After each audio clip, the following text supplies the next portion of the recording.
Salmo 127.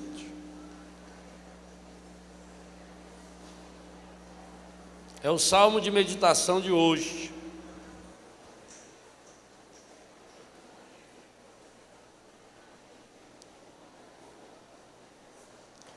Felizes os que temem ao Senhor, os que andam em seus caminhos. Vamos mudar essa tradução, só uma palavra. Felizes os que obedecem ao Senhor, os que andam em seus caminhos. Poderás viver então. O que significa esse então aí? Então significa como consequência, desse jeito, somente dessa forma. Poderás viver então do trabalho de tuas mãos, serás feliz, terás bem-estar. Tua mulher será em teu lar como uma vinha fecunda. Teus filhos em torno da tua mesa serão como brotos de oliveira. Assim será abençoado aquele que teme ao Senhor. Assim será abençoado aquele que obedece ao Senhor.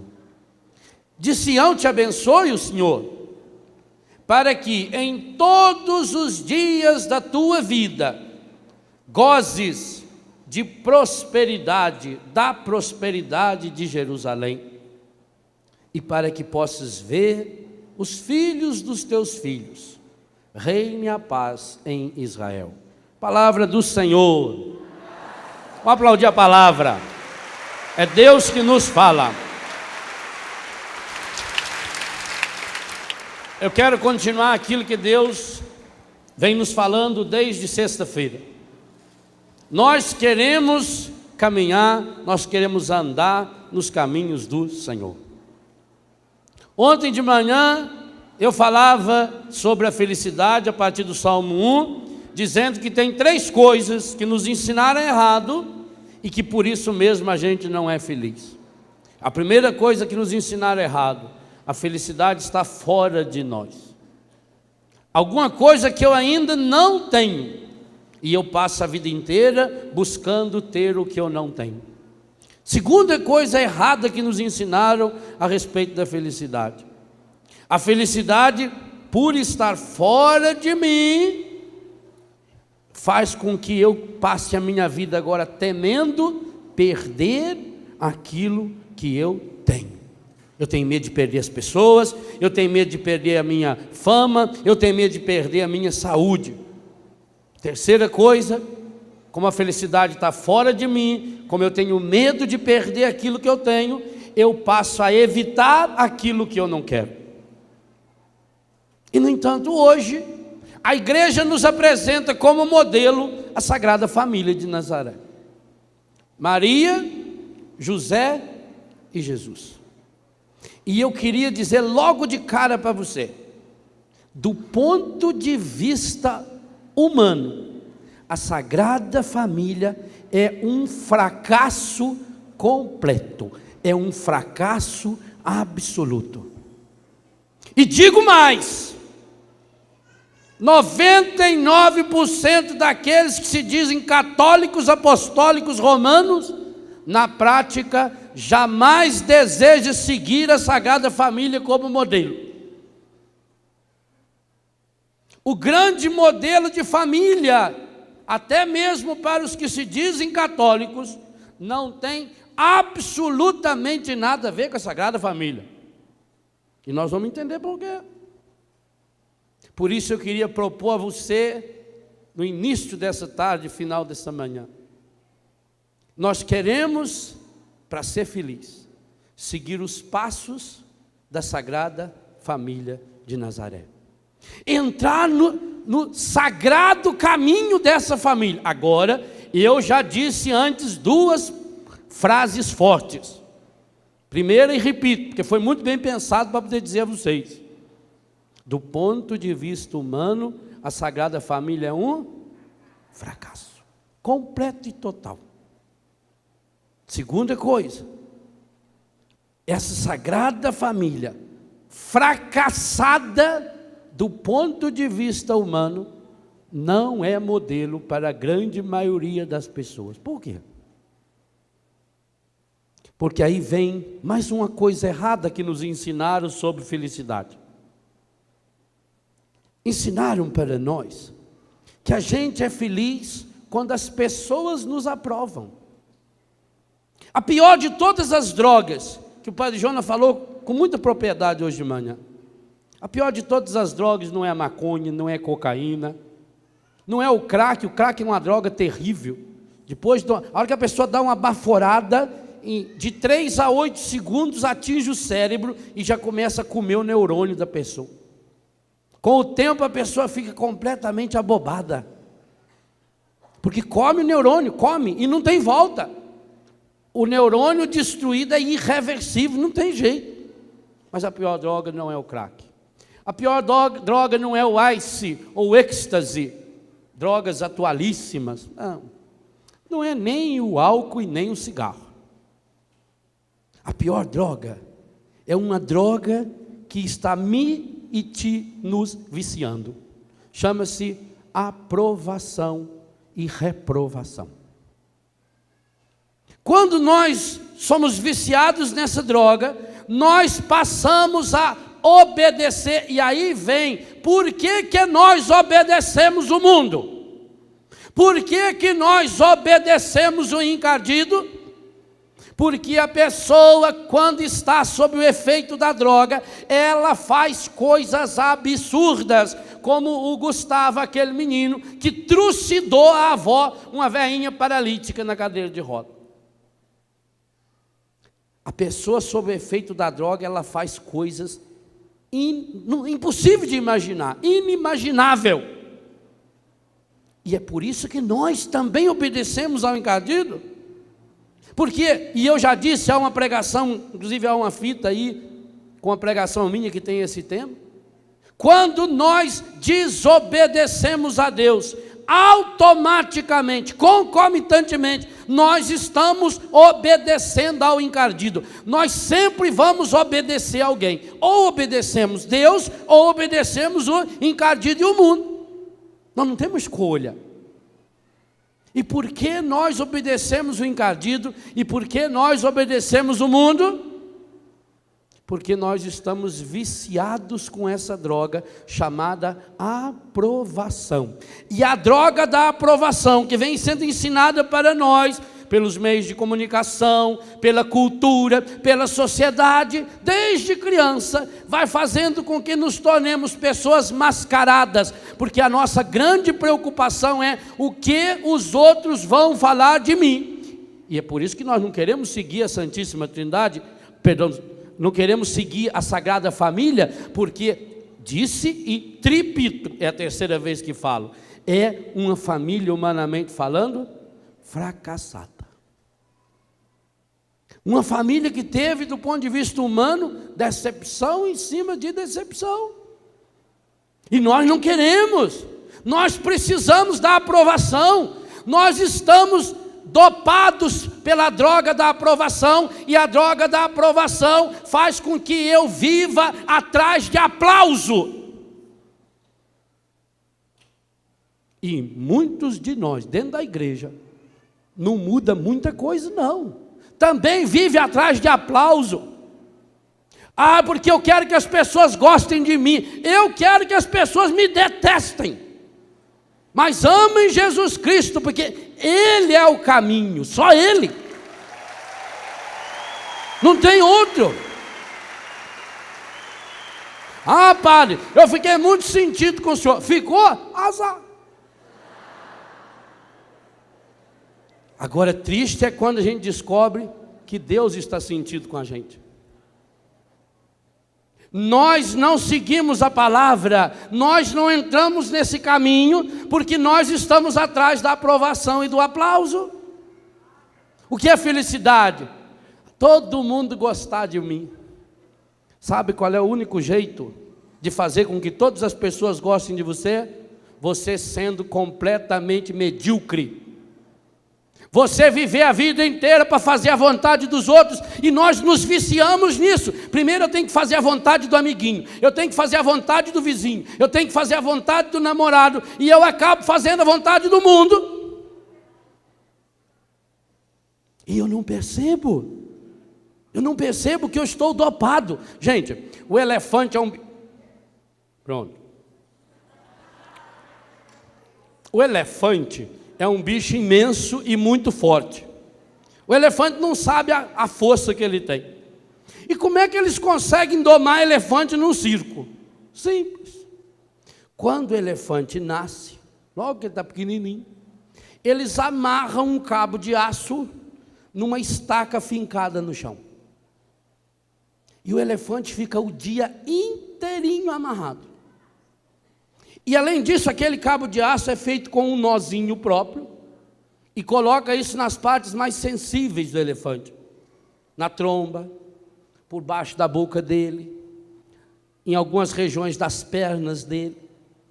Então, quando o elefante tenta se afastar para ir atrás da mãe dele, o que acontece? O nó fixa e dói. E quanto mais ele tenta se afastar, mais ele dói. E no outro dia amarra de novo o elefante, com o cabo de aço naquela estaca.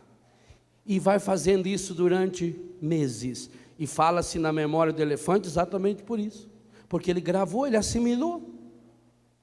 Se tem uma coisa amarrada em mim, e eu tento me afastar dela, isso me machuca. E como o animal vive pelo instinto, ele não tenta mais se afastar. Então eles começam a diminuir a estaca e o cabo de aço. E quando o elefante já está bem treinado, levam-no para um circo, amarram um barbante num cabo de vassoura, e ele não arreda o pé, porque ele está preso ali dentro. Porque ele foi treinado, a droga que ensinaram para ele é a aprovação, pois nós estamos também hoje o encardido pode economizar, porque muitos de nós aqui, ele amarra com a tirinha de nada, com um barbantezinho podre, com uma imbira que não vale nada, porque a prisão está aqui dentro de nós, aqui no nosso coração, aqui na nossa cabeça, aqui nos nossos olhos, e nós não enxergamos mais. E não sai. Uma vez um homem lá em Brusque, ele tem uma granja de galinha, que as galinhas de granja ficam lá 10, 12 galinhas, num fechadinho assim, numa gradezinha, e elas ficam lá 1 ano, 1 ano e meio, 2 anos, a vida da galinha 2 anos é uma eternidade, fica fechadinha ali, botando ovo, comendo e botando ovo, comendo e botando ovo. O sujeito, para não ter prejuízo na granja, ele tem que ter uma produção pelo menos uns 80% mais ou menos. Se tiver 10 mil galinhas, ele tem que ter pelo menos aí uns 8 mil ovos por dia. Senão ele vai à falência. Aí o que acontece? Quando a galinha vai chegando aí pelos 2 anos, ela começa a diminuir a postura. E ele que conseguia 8 mil ovos, passa a 7, a 6, e se continuar assim, ele vai à falência. E como ele não está lá para olhar galinha por galinha, para saber qual é que está botando, qual é que não está botando, então quando chega aí por volta dos 2 anos de idade, o que eles fazem? Vendem todas as galinhas e coloca galinha nova, e vende galinha mais barata. Aí, como a gente vive em comunidade da Providência, a gente está sempre atrás do mais barato. Quando ficamos sabendo que ele estava vendendo galinha a R$1, foi lá e mandamos comprar as 200. A R$1, barato. Então eu falei, compra a galinha, ela é de granja, chega aqui, solta aí em casa, a gente trata ela com comida, deixa ela solta aí 1 mês, 1 mês e meio, ela perde aquele gosto de ração, e vai ficar boa, e nós vamos passar a poupar. Aí compra, veio o caminhão, colocou 200 galinhas. Gente, aonde colocou, elas ficaram.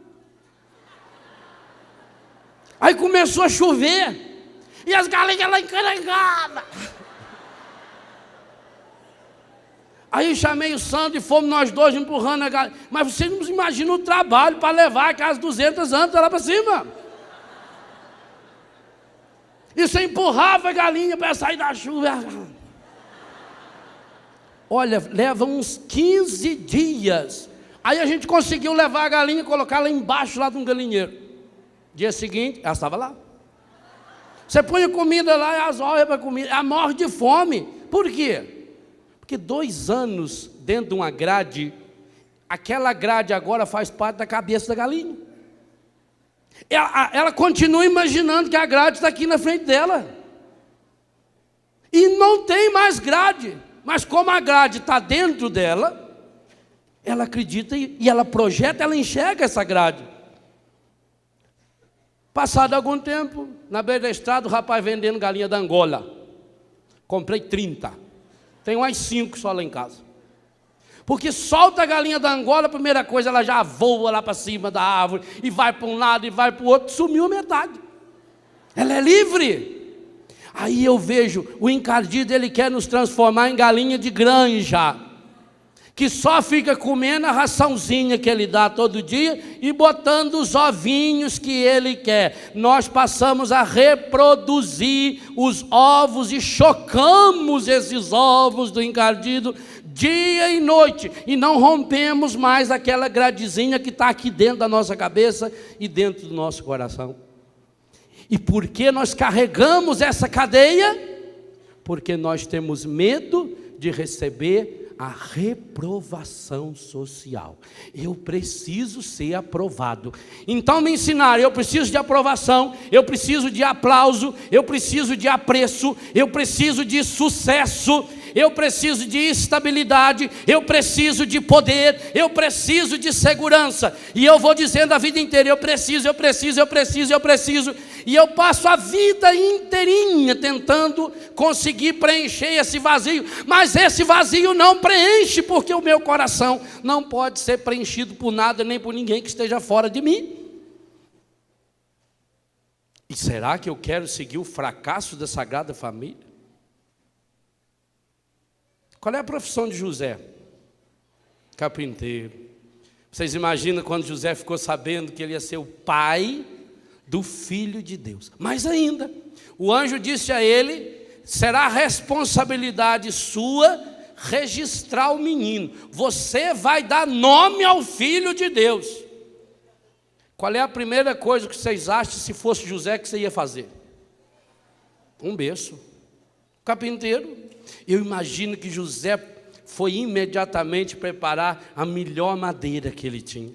E ele desenhou o berço. Ele deve ter riscado umas 30 vezes aquele berço. E começou a fazer aquele berço. Como Maria foi visitar Isabel, ficou 3 meses.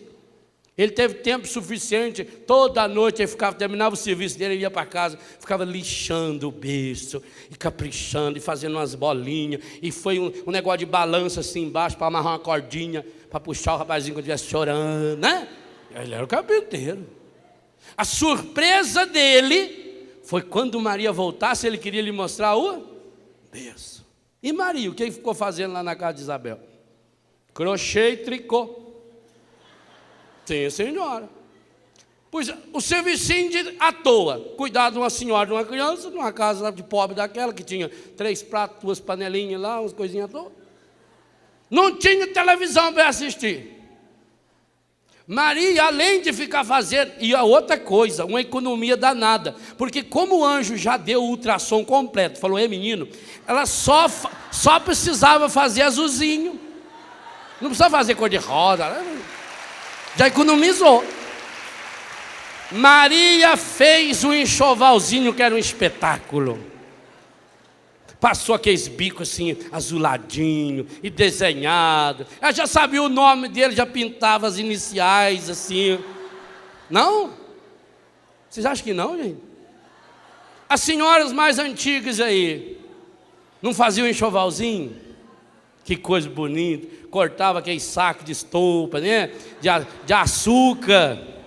Passava os bicos caprichados, fazia o coeiro. Hoje não, hoje a compra é quilo de fralda. Já vem a luva também, que é as luvas de plástico para pôr a luva na hora de lá pegar aquela. Por isso que criança já desde pequenininho já não tem o cheiro da mãe. Maria caprichou. Maria fez um senhor enxoval. Além disso, o enxoval de Jesus teve um acrescento a mais.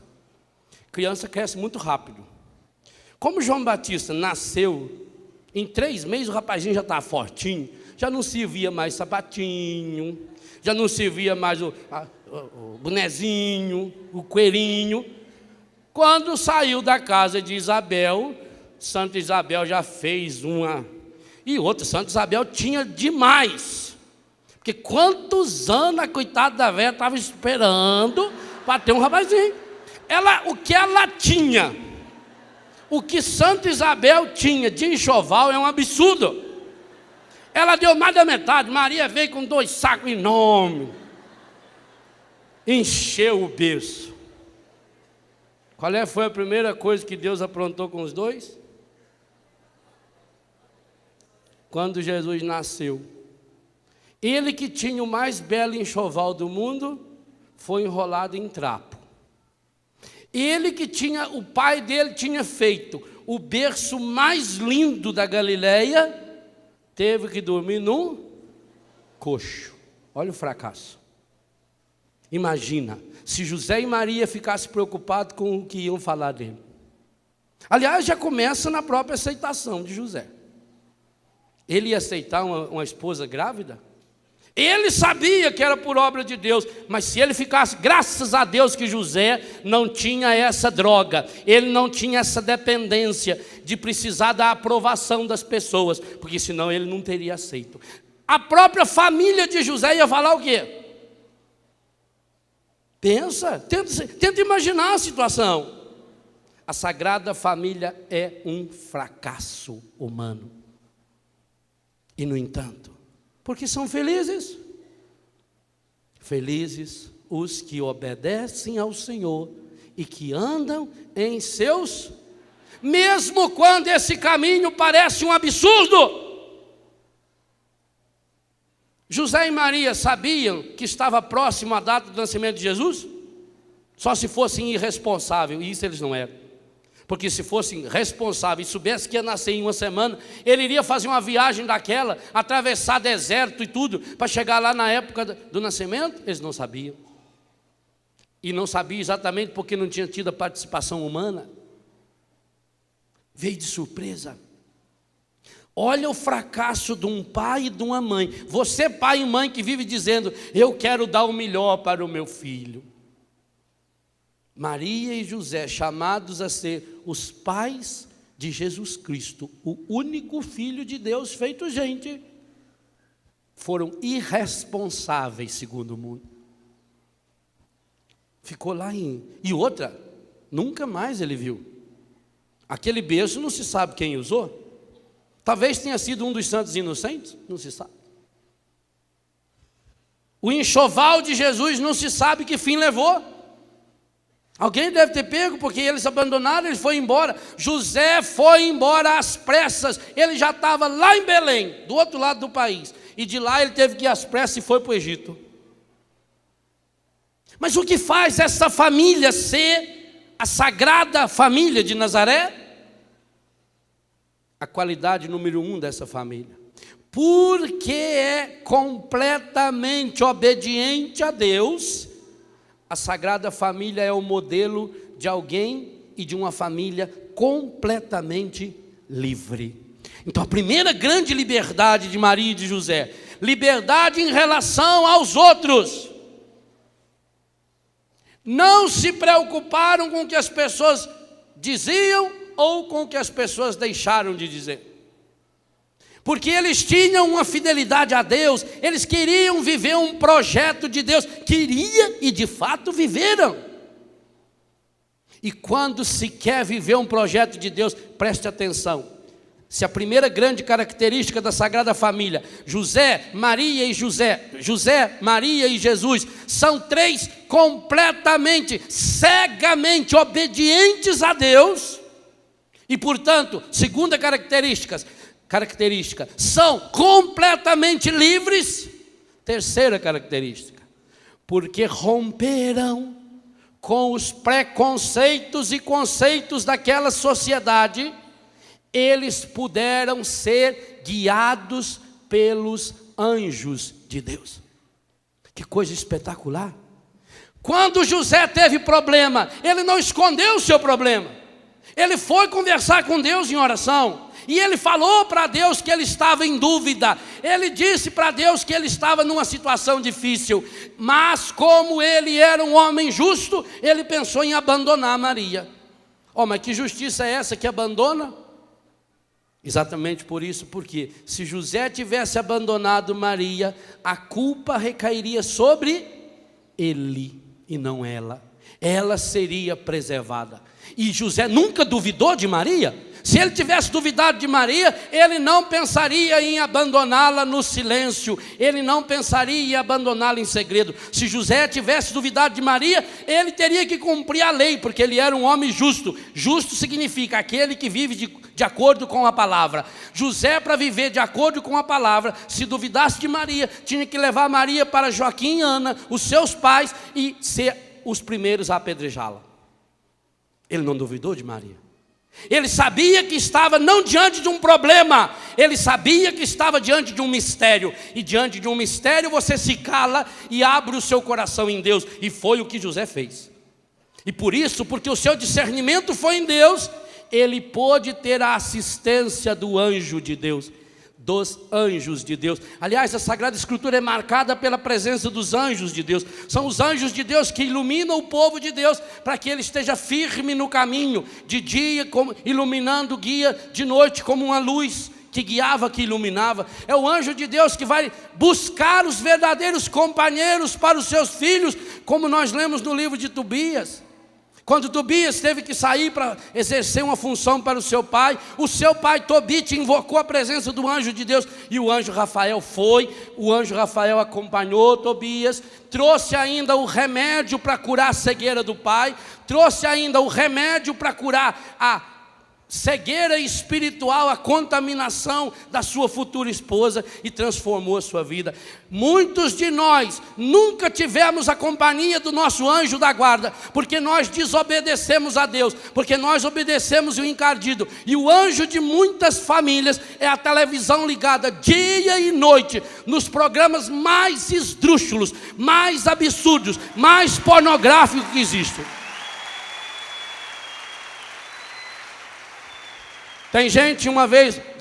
Uma pessoa uma vez disse assim: padre, eu nunca sonhei com um anjo. Eu disse: minha filha, a gente sonha com aquilo que dorme. Se você não sonha com anjo, é porque não dorme com ele. Se você não sonha com Deus, é porque não dorme com ele. É porque dorme com o diabo de uma televisão ligada, com as músicas do mundo tocando até não poder mais. E por isso o seu sono é uma porcaria. José, porque dormia com Deus, o anjo de Deus vem lhe falar até em sonho. Se você não sonhou com Deus ainda, comece a dormir com ele. Ensine as crianças: com Deus me deito, com Deus me levanto, com a Virgem Maria e com o Divino Espírito Santo. Ensine o seu filho: santo anjo do Senhor, meu zeloso guardador, se a ti me confiou a piedade divina, sempre me rege, guarda, governa e ilumine. Amém. Ensine. Mas o que nós ensinamos? Quem acompanha nossas crianças vão para a escola com a mochilinha do Pokémon. Nossas crianças vão para a escola com a calça do Mickey. Nossas crianças vão para a escola com a camiseta da não sei quem, daquela outra cantora, e com a Maria Chiquinha da outra, e com a chinelinha da outra. Mas não vai com o anjo, porque ninguém dá aquilo que não tem.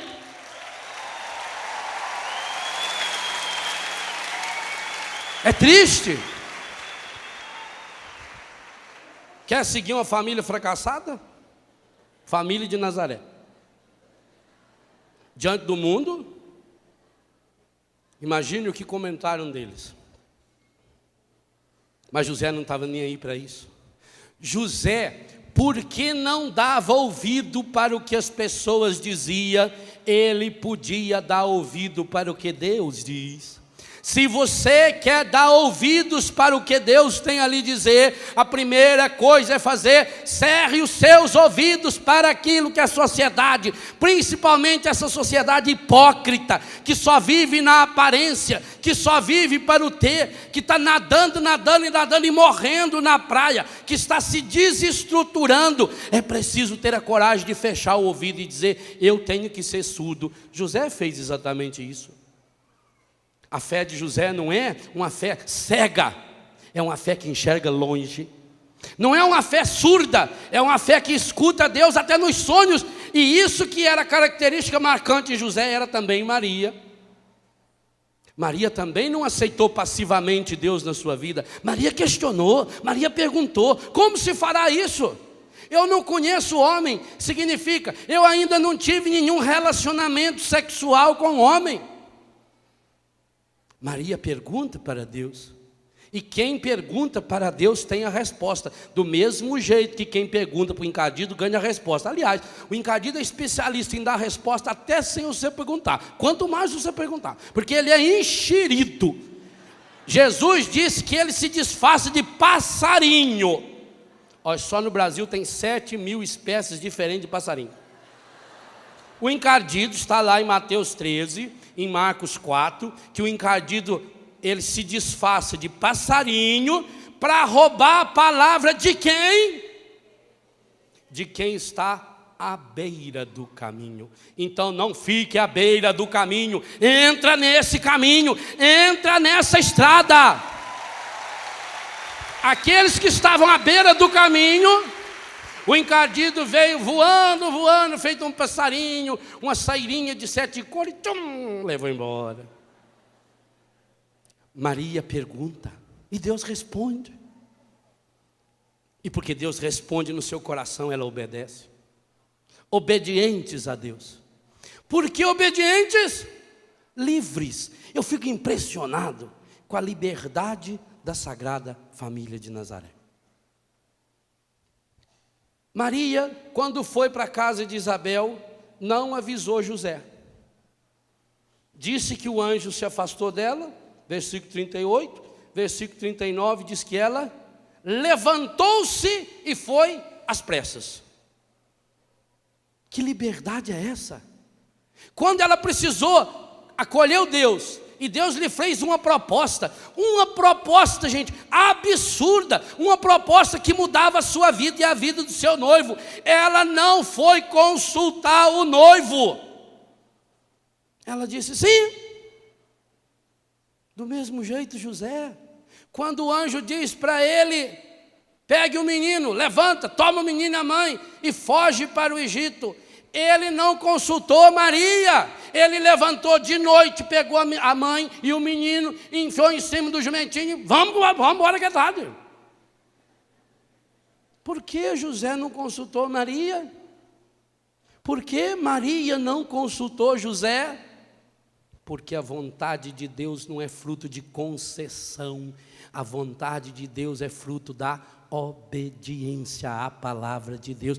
Eles se obedeciam porque obedeciam a Deus e porque sabiam, não existia desconfiança.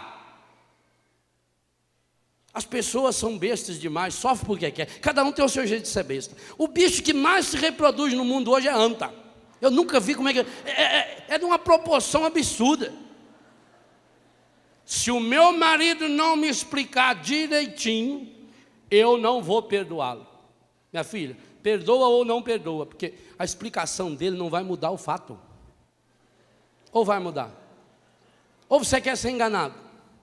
As pessoas gostam de ser enganadas. Fala para mim. Pergunta quando já sabe a resposta. Maria não consulta José. José não consulta Maria. E Jesus não consulta nenhum dos dois. Com 12 anos, aproveitou que o pai e a mãe só pensavam coisa boa dele. Sabe quando seu filho não chega e você, minha Nossa Senhora, o que será que aconteceu? Ai, já telefonei para a cadeia, já telefonei para o hospital, já telefonei, nossa, será que vai acontecer um acidente? José e Maria não pensaram bobagem a respeito de Jesus. José pensou que ele estava com a família de Maria. Maria pensou que ele estava com a família de José. E quando chegou na encruzilhada, falou: cadê ele? Como diz o mineiro, quede. Não estava, não. Eles não brigaram. José não falou: sua irresponsável. Será possível que nem o filho de Deus se cuida? Por isso que você não teve outros filhos. É. Ao menos eu sou mãe de verdade dele. Irresponsável. Se o anjo foi lá, perdeu o sono com você, falou para você cuidar de trabalho, você não cuida. Já pensou? Não. Constataram o problema, o que fizeram? Foram atrás. A gente sabe quando uma família é de Deus na hora do problema. Padre, meu filho está na droga, mas esperar. Padre, tudo que a gente fez para ele, padre, eu me mato, estou trabalhando esse moleque. Está com problema? Resolva. Maria e José descobriram um problema sério. Rapazinho de 12 anos, não tinha passaporte ainda, não poderia pegar um voo para voltar. Perdido. Os dois meteram cara e foram embora, acharam ele estava entre os doutores. Aí Jesus parece que vai dar uma de petulante. Por que vocês estão me procurando? Vocês não sabem que eu devo obedecer o Pai do céu? Maria não falou nada. José só olhou e riu. E São Lucas escreveu: desceu com eles era submisso. Entende esse jogo é maravilhoso. Quem obedece a Deus é sempre livre. Uma das coisas que eu mais amo no Padre Jonas é a liberdade absoluta dele. Padre Jonas, ele é o que ele é em qualquer lugar. Na casa dele, sentado aqui nesse negócio. Quando ele estava sentado aqui, eu fiquei lembrando dele sentado na rua mais longa do mundo. A rua mais longa do mundo, lá no Canadá, ela tem 1986 quilômetros. Se não acreditar, você vai lá e marca no zero e vai andando até o final que você vai ver. Comendo cachorro quente. Livre. Sabe o que é ser livre? Ele não está preocupado. Eu sou o Padre Jonas, eu sou o presidente da Canção Nova, eu vou estar com o Papa daqui a alguns dias. Não, ele está sentado lá comendo cachorro quente. Quem obedece a Deus é livre. Quem obedece a palavra de Deus é livre. Não precisa pôr máscara, meu Deus do céu. E agora, o que será que vão pensar? Pensa o que quiser. Pensar dói, não dói nada. José e Maria vão atrás de Jesus.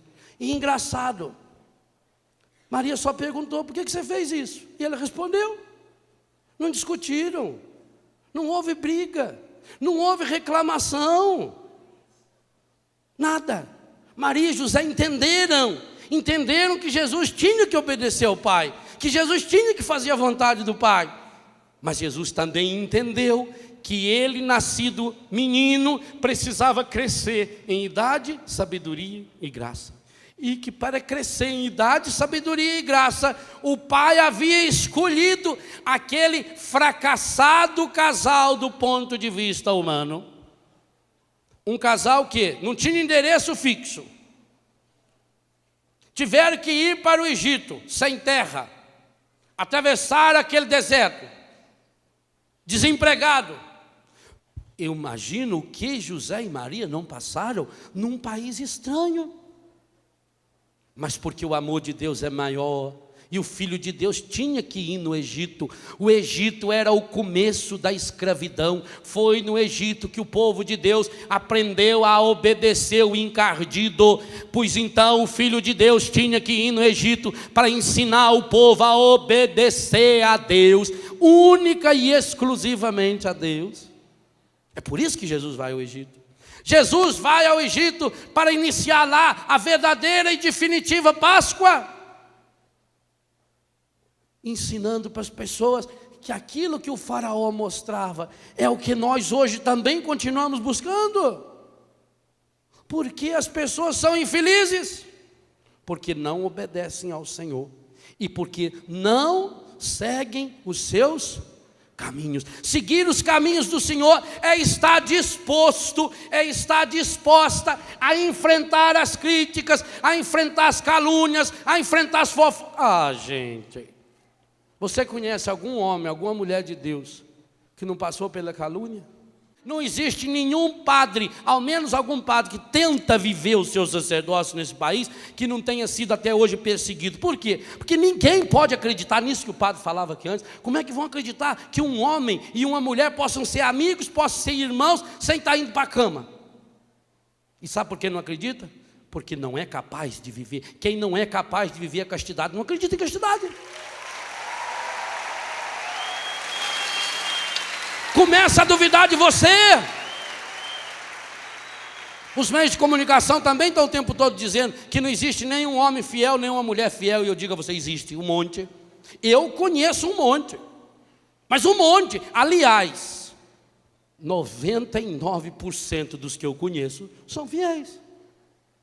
Cada um se aproxima de quem gosta, daquilo que quer viver.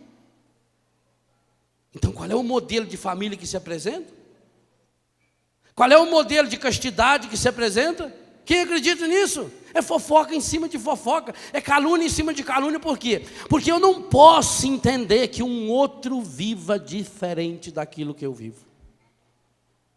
Eu não posso entender.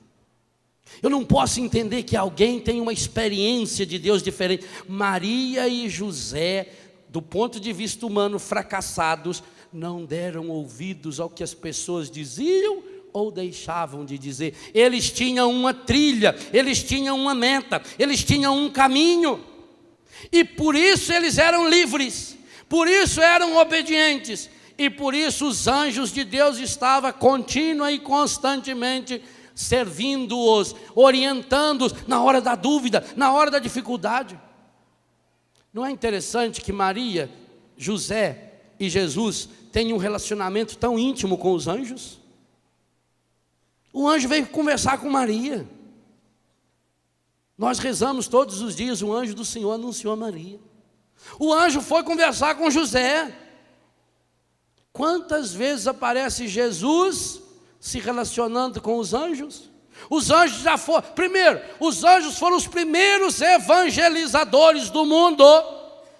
Porque assim que Jesus nasceu, a primeira coisa que eles fizeram foi anunciar aos pastores, os que estavam mais perto: nasceu para vocês hoje a maior de todas as notícias. Agora sim vocês vão poder viver na alegria. Agora tem jeito de ser feliz, porque hoje nasceu para cada um de vocês o Salvador. Vocês vão encontrar lá assim, o pai e a mãe, e o menino está lá enrolado nos trapinhos, deitado num coxo, mas é ele, é o Filho de Deus. Os seus olhos não vão enxergar, porque... Por que os anjos tiveram que explicar antes para os pastores que eles iam chegar lá e encontrar uma cena daquela? Porque ninguém olhando para um coxo fedido, cheio de moscas sobrevoando, com vaca, com burro, com cavalo, vendo ali uma criança enrolada num trapo, um homem e uma mulher sujo. Ou vocês pensam que Maria estava perfumada depois de andar 300 e 400 quilômetros na estrada de terra, com o calor, gente, vai a 48, 50, 52 graus, imagina o suor, a pessoa, ela sua, mas não chega a ficar molhada. A experiência do deserto é interessante, porque é tão calor, quer ver se solta esse trem.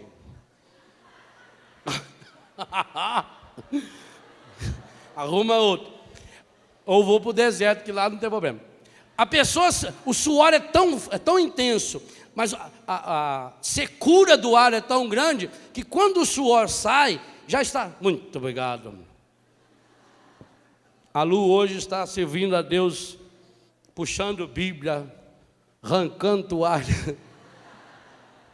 Que bom.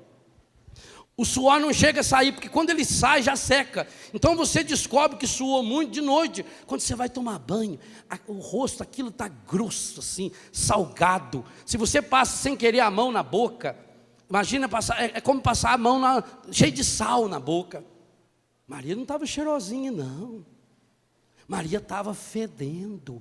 Ela atravessou aquele deserto. Foram dias e dias de viagem. E chegou lá, não achou lugar na hospedagem. Ela não teve onde tomar banho.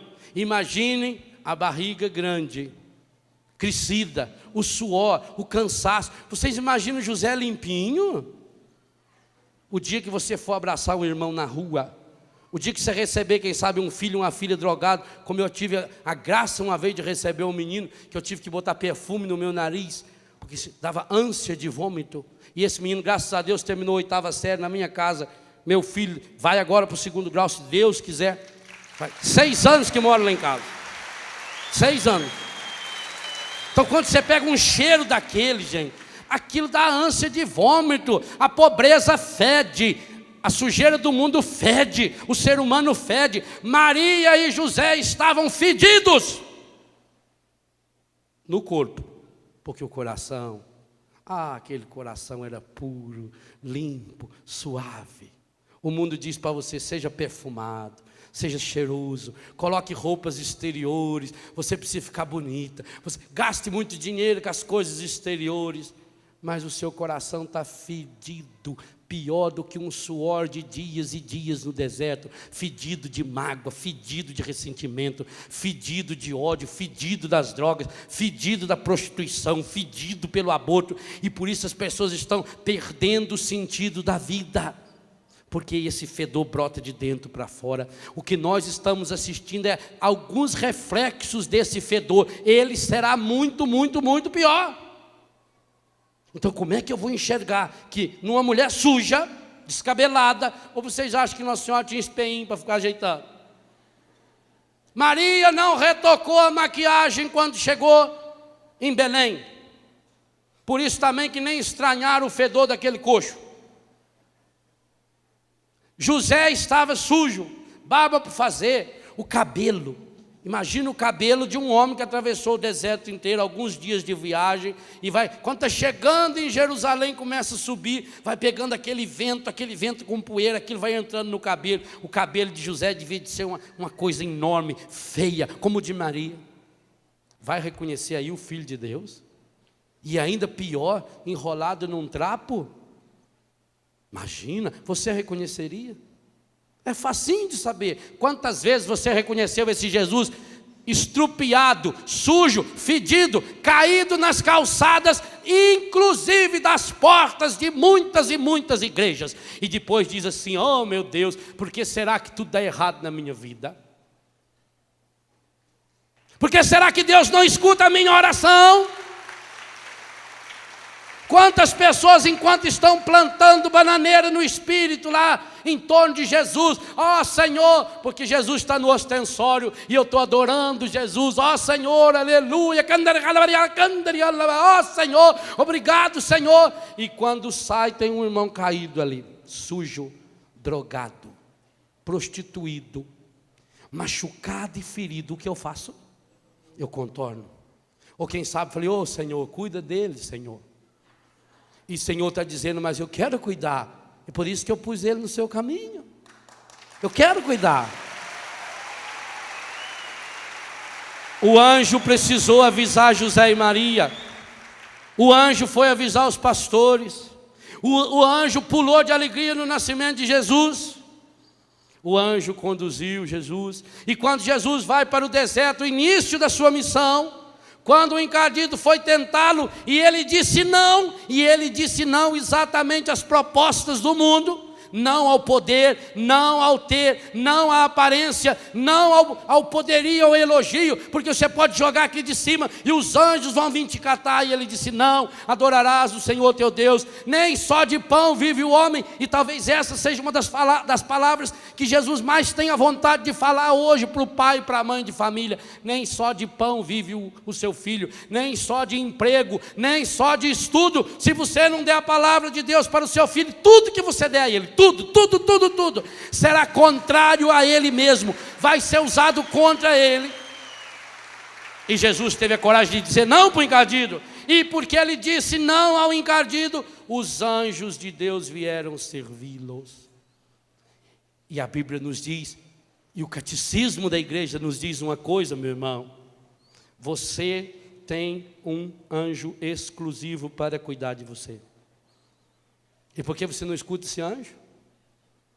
E por que você não dialoga com esse anjo? Porque você está com a cabeça cheia. Como é que, nem quando você está sozinho, você está sozinho. Quanta gente, quando está sozinho, está cheio de gente dentro da cabeça dela. Porque fica só imaginando, como é que eu vou brigar com fulano, o que eu vou falar para ciclano. E fica remoendo, e fico remoendo o meu passado. E eu fico conversando com o meu passado. E eu fico conversando com as minhas inimizades. É o encardido que está ali o tempo todo, dando argumentos para você se afastar do seu anjo. E o anjo está aí. O que então? Então eu vou parar de rezar essa porcaria dessa oração. Meu zeloso guardador. Se é zeloso, não é igual aquele menino que para, quando você para o carro e fala: tio, quer que eu olhe para você? E ele olha 200 carros. Não, zeloso guardador. O anjo fica ali, ó, o tempo todo. Mas tem muitos anjos dos católicos que estão desempregados. Os coitados têm muito serviço, mas não tem diálogo. E ele quer falar com você. Do mesmo jeito que ele falou com José, que ele falou com Maria, que ele falava com Jesus. Aquilo que o padre lembrou hoje do aborto. Jesus disse que os anjos das crianças ficam dia e noite vigilantes diante de Deus. E são esses anjos que vão voltar um dia. A segunda vinda de Jesus será precedida pelos anjos. Os mesmos anjos que anunciaram a Maria Madalena a ressurreição do Senhor. Mas por que nossa família não reza mais o santo anjo da guarda? Não ensina mais as crianças? Porque as crianças vão empetecadas para as estradas, pelas ruas. E tem desenho de tudo quanto é coisa, menos do seu anjo. E ainda quando tem anjo, pega esses anjos cabalísticos. E o anjo cabalístico é, cuidado, porque o nome já diz, cabalístico, ele acaba com a pessoa. Você não tem anjo cabalístico, você tem um anjo da guarda. O dia que você nasceu,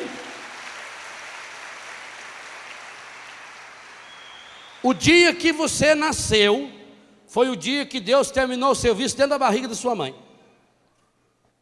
Salmo 138, tu, ó Senhor, me teceste no seio da minha mãe. No dia que você nasceu, ao terminar o serviço de Deus, a hora que você nasceu, Ele lhe entregou para um anjo. Naquele dia você ganhou um anjo da guarda. E isso é doutrina do catecismo da Igreja Católica. Leia lá no catecismo. O anjo que nos acompanha a vida inteira e vai nos acompanhar depois da morte. Aquela oração linda que a gente reza na encomendação do corpo, logo na hora que está baixando para a sepultura: anjos de Deus, vinde ao seu encontro, levai-o nesse momento, a sua alma, a pessoa na presença do Altíssimo. Meu irmão, minha irmã, que espírito está seguindo você? A pessoa doida, ela escuta vozes. E essas vozes que escutam são vozes que a sociedade gosta de ensinar também. Hoje, essas vozes que o encardido usa é através de determinados programas de televisão. Meu Deus, programas inteiros que só ensinam a pornografia, a violência, a mentira, o pecado. Nós estamos, gente, estuprando a consciência, a pureza das nossas crianças, deixando com que assista programas que são piores do que qualquer pornografia. Meu irmão, minha irmã, saia desse atoleiro. A Ranzinha estava andando de tardezinha na estrada. De repente, ela chegou num pedaço da estrada, aquilo estava um barro danado, lama, e ela caiu num daqueles buracos assim que passa a roda dos carros, foi aqueles buracos, e ela caiu ali, ela ia se atolando, e ela começou a berrar, e já veio os outros bichinhos, o sapo tentou ajudar ela e nada, outro bicho tentou e nada, e foi chegando a noite, e ela lá berrando, e quanto mais ela se debatia, mais ela afundava naquela lama. Aí o sapo, as outras rãs, os passarinhos desistiram e foram embora. Fazer o quê? Que surpresa quando de manhã eles correm para ver se ela tinha morrido e ela está vivinha da Silva pulando do ladinho da estrada. Aí perguntaram: como é que você conseguiu escapar? Quem foi que tirou você daí? E ela falou: foi o caminhão. Caminhão? Mas como? Ah, meu filho, quando eu vi aquela roda que ia chegando perto, e eu não sei aonde que eu achei força, e eu saltei fora. Meu irmão, minha irmã, o caminhão está chegando na sua casa. E está passando por cima de muita gente. Sai fora dessa lama enquanto é tempo. Ah, padre, e o que eu vou fazer? O que fazer se eu já estive na lama tantas e tantas vezes? O que fazer se a minha família está nessa lama também? O que fazer se eu estou completamente contrário à família de Nazaré? O que fazer se eu não escuto o anjo? A família de Nazaré foi completamente obediente a Deus, livre e acolhedora da palavra de Deus, porque traziam para nós o único que pode nos tirar da lama. E esse está vivo, ele está ressuscitado. Jesus Cristo pode nos tirar da lama.